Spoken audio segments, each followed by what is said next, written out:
Thank you for worshiping with us. If you are local, we would love for you to worship with us in person at one of our services. And if you feel led to give, you can text to give, or you can download the app at the App Store or give online at our website. Now, here's an announcement from Pastor Corey. Youth is starting back this Monday for high school and this Tuesday for middle school. We're going to open up at 5, and then we're going to maintain social distancing guidelines, and we're so excited to get back together, and we hope you have a great time worshiping with us.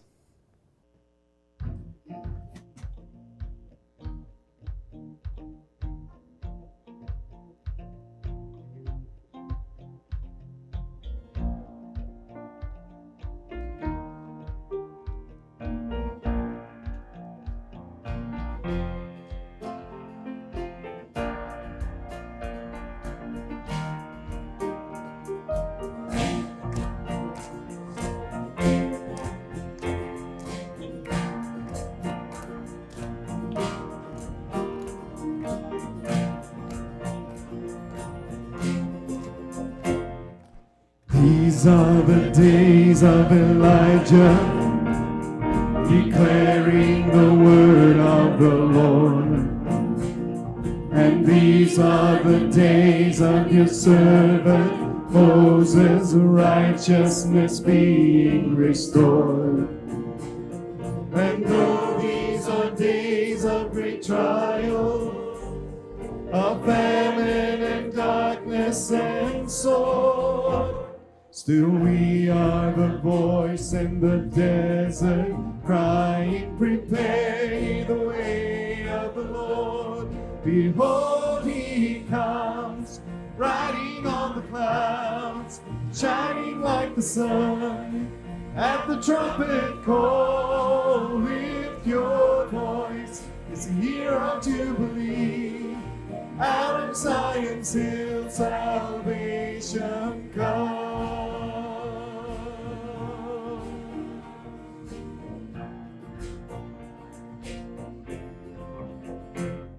And these are the days of Ezekiel, the dry bones becoming as flesh.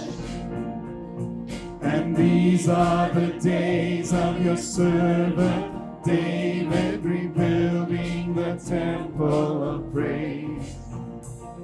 And these are the days of the harvest, the fields are as white in the world, and we are the laborers in the vineyard, declaring the word of the Lord. Behold, he comes, riding on the clouds, shining like the sun. At the trumpet call, lift your voice, it's a year of Jubilee. Out of Zion's hill, salvation comes. Yes, he comes. There's no God like Jehovah. There's no God like Jehovah. There's no God like Jehovah. There's no God like Jehovah. There's no God like Jehovah. There's no God like Jehovah. There's no God like Jehovah. There's no God like Jehovah. There's no God like Jehovah. There's no God like Jehovah. There's no God like Jehovah. There's no God like Jehovah. There's no God like Jehovah. There's no God like Jehovah. There's no God like Jehovah. Behold, he comes, riding on the clouds, shining like the sun. At the trumpet call, lift your voice, it's a year of Jubilee. Out of Zion's hill, salvation comes. Behold, he comes, riding on the clouds, shining like the sun. At the trumpet call, lift your voice, it's a year of Jubilee. Out of Zion's hill, salvation, lift your voice.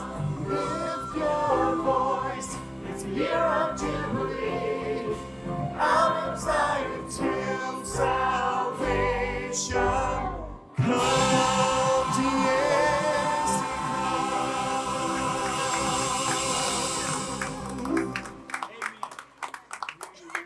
Amen. Aren't you glad we're going? Amen.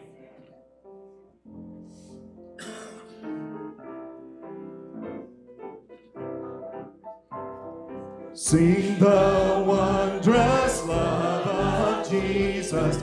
Sing his mercy and his grace. In the mansions bright and blessed, he'll prepare for us a place. When we all get to heaven, what a day of rejoicing that will be. When we all see Jesus, we'll sing and shout the victory. While we walk the pilgrim pathway, clouds will overspread the sky. But when traveling days are over, not a shadow, not a sign. When we all get to heaven, what a day of rejoicing that will be. When we all see Jesus, we'll sing and shout the victory. Let's sing that chorus again. When we all get to heaven, what a day of rejoicing that will be. When we all see Jesus, we'll sing and shout the victory.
You know, when I was a kid, one of the first prayers I learned were those prayers that you prayed right before, you went to sleep.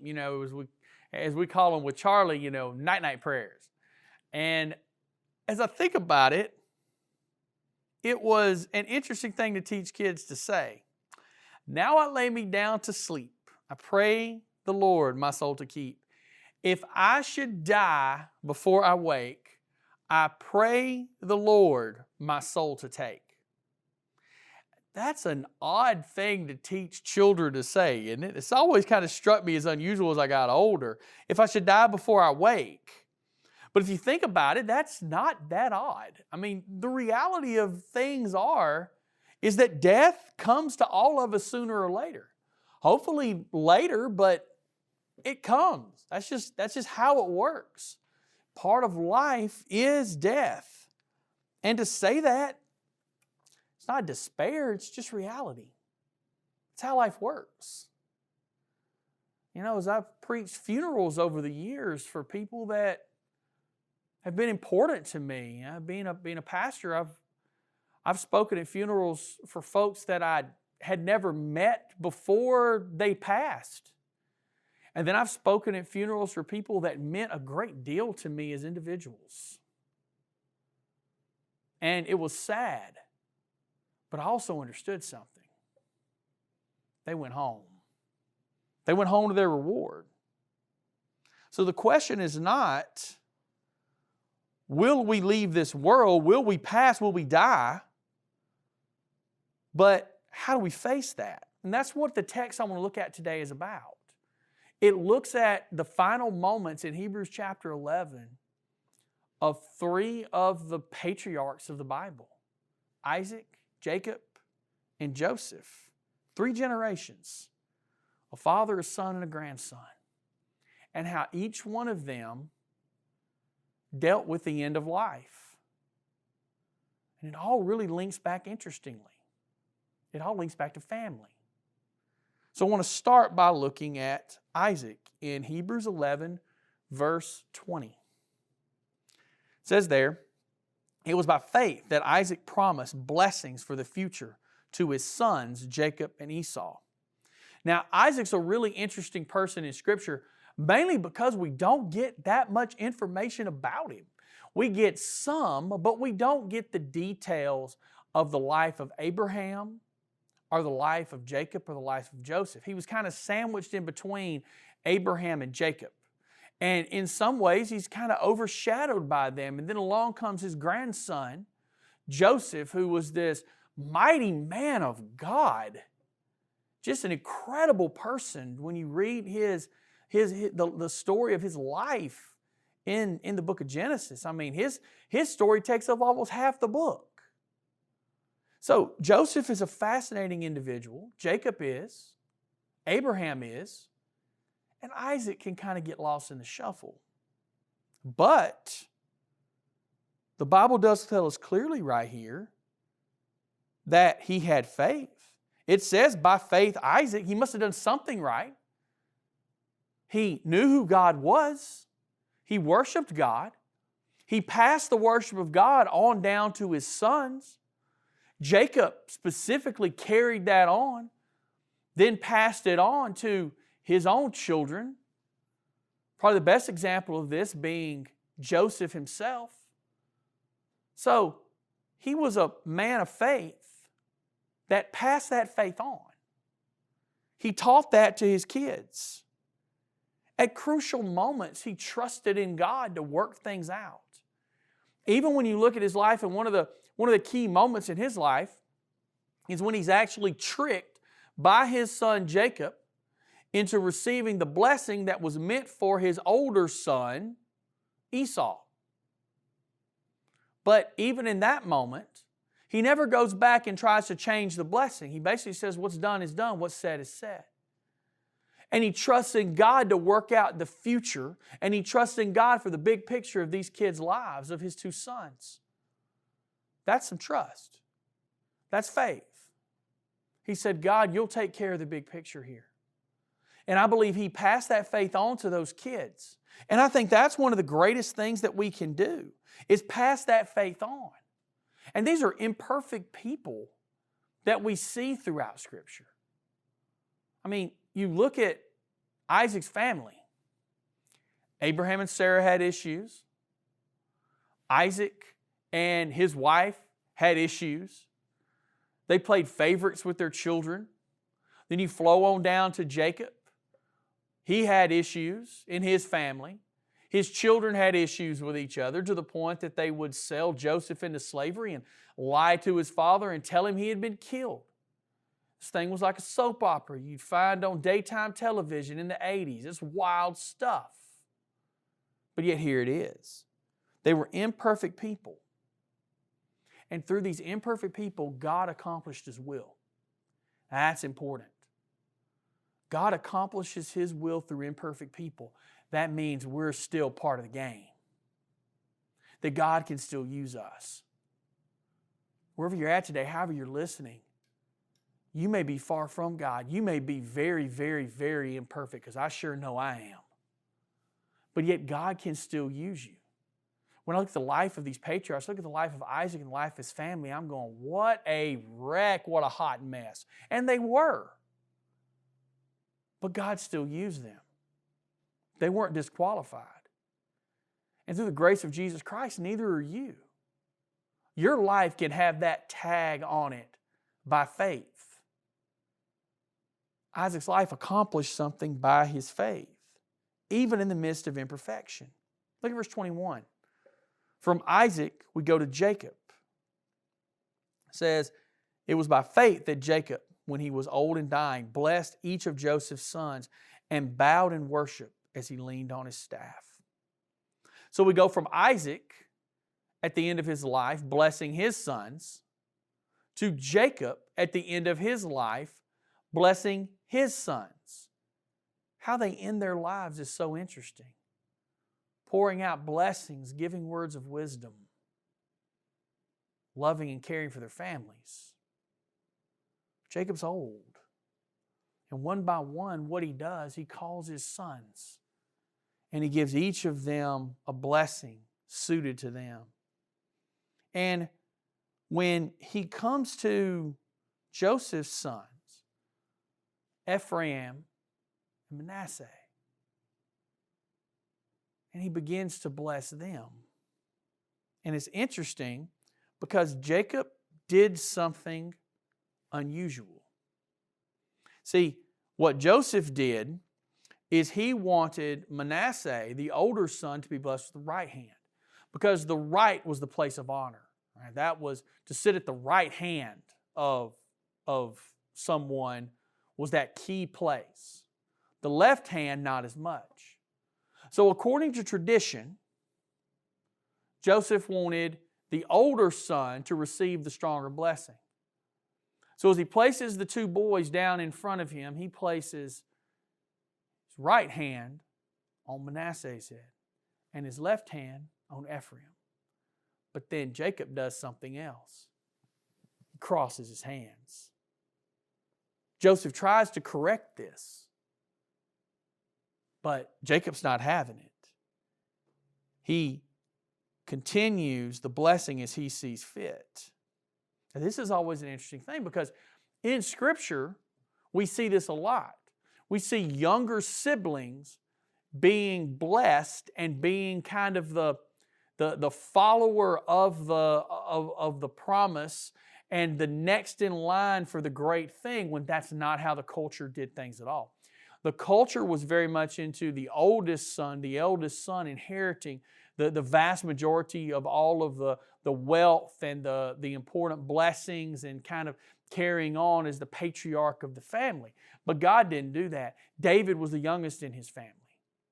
Jacob was the younger brother. We see it all the time in Scripture, that God flips this on its head. Because what God is saying there is, your culture, your traditions don't dictate this. And so God would move things around to show that He was in control, and then He would use who He would use. I mean, Joseph himself was one of the younger sons of Jacob. Moses was not a firstborn. Gideon was not a firstborn. Solomon was not a firstborn. And yet they rose to great places of prominence in the service of God. So Jacob understood a few things. He understood and knew that his grandsons, Ephraim and Manasseh, had been raised in the lap of luxury in Egypt.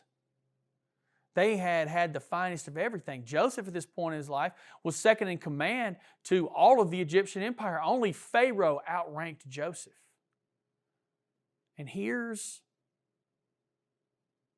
God saying, you have to follow me. That's what Jacob was trying to impart. A spiritual blessing that would help keep these boys rooted in who they were really supposed to be worshiping. See, their home wasn't in Egypt. Their home was in Canaan. Their home was in the Promised Land. Jacob knew this and Joseph knew this, but these boys had never even been there. They had lived their entire lives in the lap of luxury right down there in Egypt with the best of everything. But Jacob knew that was not their home. At some point they would leave Egypt, and by faith he proclaimed that. He knew that God would keep His word, and that at the end of the day, the Promised Land would be greater than the temples and the massive structures of Egypt. And he was right. Jacob's faith is strong when he comes to the end of his life. And when you look at Jacob's life, it was a difficult one and an interesting one. Jacob really was kind of a deceitful manipulator. He had torn his family apart. He blew his family up because of his deceit, his manipulation. That bled over into, I believe, the lives of even his children. It was a sin that they had seen their father commit, and now I feel like they kind of followed in line when you look at the deceit and manipulation in what they did to Joseph when he was a boy, in selling him into slavery and lying about what happened. So, Jacob at the end of his life, how could he have such confidence in God, in what was happening to him? I think he understood that God would cover those sins, that He would take that wicked past and He would replace it with Jesus Christ, with the Son. He knew a Messiah was coming. They were all looking forward to this. He didn't understand about the disciples or the cross or necessarily everything about the empty tomb. But he knew that he could trust in God. Now, as I move forward, I go to Joseph in verse 22. Joseph's faith was in something distant. Listen to what Joseph says. So it was by faith that Joseph was about to die, said confidently that the people of Israel would leave Egypt. He even commanded them to take his bones with them when they left. So here's Joseph, old and dying at the end of his life. He saw past Egypt and he saw into the future, and he understood something. He understood that the people of Israel's future was not in Egypt. At some point, their future will be going back to that land of promise, right? That had been promised to his great-grandfather, Abraham. He was claiming that. And he tells them, when you get ready to go, boys, take my bones with you and bury me in the promised land. And hundreds of years later, when Moses will lead the people out of Egypt and they'll cross the promised land, they took Joseph's bones with them. And Joseph's bones wandered with them in the wilderness for 40 years. And when they crossed that Jordan River, they buried him in that land just as he had asked them to. He was looking to something outside of himself. He believed so firmly in that promise. He understood. On the outside, Joseph may have looked like an Egyptian, but on the inside, he was an Israelite. He knew the promise that was made to his father, and to his grandfather, and to his great-grandfather. And he claimed that. He knew in his lifetime he would never see it, but he believed it was coming. And so at the end of his life, he's passing down this promise. He's saying, look ahead to what's coming. This promise is real. This promise is true. Don't forget it. And when you get ready to go, you take me with you. You take my remains. Joseph was in paradise, but he didn't want those bones staying in Egypt. And he lived and died without ever hearing about Moses or Joshua. He didn't know anything about the parting of the Red Sea or the parting of the Jordan or the walls of Jericho falling or the defeat of the kings of the land of Canaan. He never saw it. He never knew about David vanquishing the Philistines or the Temple of Solomon. But he knew God's blessing would come and he knew the promises would be fulfilled. He didn't know every detail. He knew it might be far in the future, but he trusted God for that. You see, nothing of God dies when a Christian dies. When we leave this world, God's promises live on.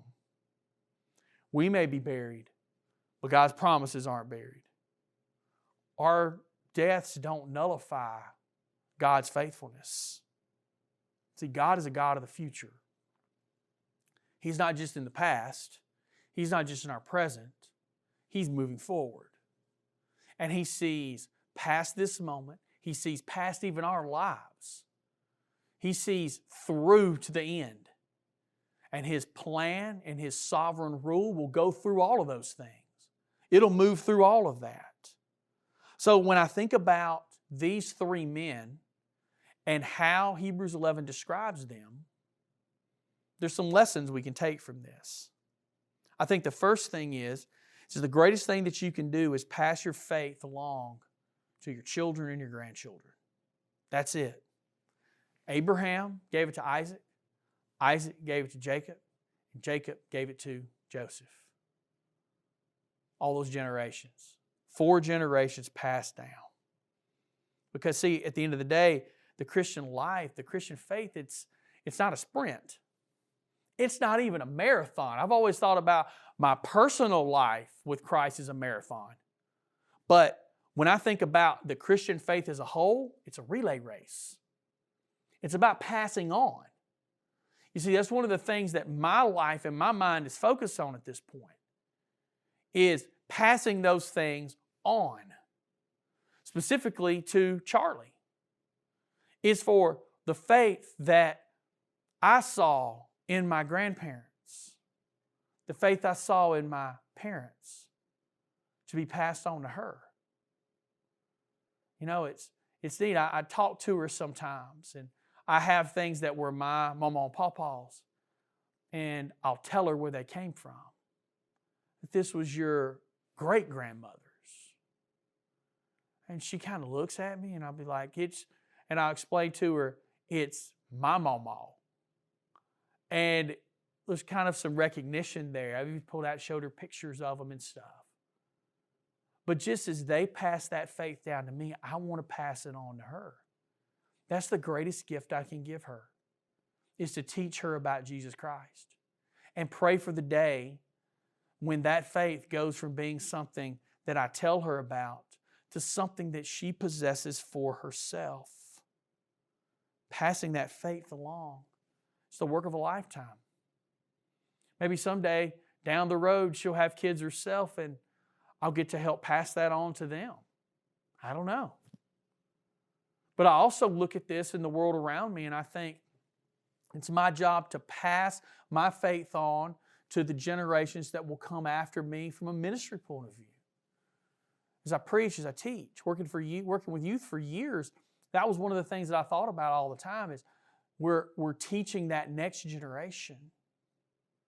And to see young people following Christ, and you were one of the instruments that God used to help teach them that, to help impart faith to them, to bring them the truth of the gospel. Faith comes by hearing, and hearing by the Word of God, and if they don't hear, how are they ever going to know? That's part of our deal. It's part of our lives. And also, besides the lesson of passing on what we believe, passing our faith on, one of the saddest things that can happen is for us as we age to become bitter. You know, I look at Isaac, I look at Jacob, I even look at Joseph. I see how they could be bitter. They never got to see it all. Isaac never got to see the promised land really owned by the nation of Israel. Jacob never got to see it. Joseph never got to see it. We've been easy to be bitter in those moments. I didn't get to see all God promised. To be upset about life, filled with resentment because life didn't turn out the way they thought it would. And we can do that same thing. Life didn't turn out like I thought it would. And to have bitterness over that. But they may have lived and died with that promise unfulfilled. But they also understood that God's plan was bigger than just them. And they took joy in the part that they had to play in it, of what they got to do, of how God loved them and how God used them. Focus on those things. Instead of focusing our lives about everything that's gone wrong and everything that didn't work out just like we wanted it to in our eyes, focus on what God has used you to do and on the difference that you've been able to make in the world around you. That's how we think about it. Because, see, that follows in very closely with the last thing. The happiest way to live is to realize that God's work is bigger than us. Isaac, Jacob, Joseph, they understood this. That God was at work through everything. God used even the evil that his brothers intended in the life of Joseph to, at the end of the day, save their entire family from famine when Joseph rose to power himself in Egypt. God had a plan through all of it. See, I may be 80 plus years old and never see everything I dream about. That's okay. Because, see, I've had my part to play. And that story of what God is going to do in the world around me will continue. And that's a good thing. I look forward to what God does with the next generation and the one after that and the one after that until the day comes when Christ returns. If that's during my lifetime or 500 years from now, whenever God chooses. See, God's plans at the end of the day are bigger than mine. What I want pales in comparison to what God is capable of. And as God looks to the future, it's my job to pass on what I have learned and to pass on the truth of my faith to others. Because God has that bigger plan. See, I think a great thing for us to try to do is to have a goal and a dream so big that we never could even see it accomplished in our lifetime. Because God is bigger than our lifetime. And God can accomplish things greater than what we can ever see or understand or what might happen within our life. That's how big our God is. James Dobson sums it up this way in one of his books. He says, I have concluded that the accumulation of wealth, even if I could achieve it, is an insufficient reason for living. When I reach the end of my days, I must look backward onto something more meaningful than the pursuit of houses and land and machines and stocks and bonds. Nor is fame of any lasting benefit. I will consider my earthly existence to have been wasted unless I can recall a loving family, a consistent investment in the lives of people, and an earnest attempt to serve the God who made me. And nothing else makes much sense. It really doesn't. What are you seeking in life? What are you pursuing? See, Isaac and Jacob and Joseph, they were just men. They were imperfect men. But over the course of their life, they were greatly used by God. To the point that they lived around 4,000 years ago and we're still talking about them today. They passed on something great. and they saw past just themselves. They saw past their own selfish needs and saw to what was coming. Let that be how our lives are lived too. Look past yourself. See the bigger picture. And pass on the faith that God has blessed you with. Pray with me. Father, we thank you for all that you do for us. And God, for how you bless us and how you use us. God, help us to see your big picture in everything that we do, God. Lord, help us to be focused in passing on the faith that we have. Lord, I thank you for how you use us. In your holy name we pray. Amen. So get ready to end today. I would ask you if you're watching with us on YouTube, to look in the description on the video, or if you're watching or with us on Facebook, to look in the post and see that there's a link there that'll take you to a response card, a digital response card. We'd love for you to fill that out for us. We just like to connect with you and answer any questions you may have about our church. It's a great place for you to put prayer requests. We'd love to pray for you for anything that we can. But we thank you so much for coming and being a part of what we're doing today, and we hope to see you again soon. Be blessed.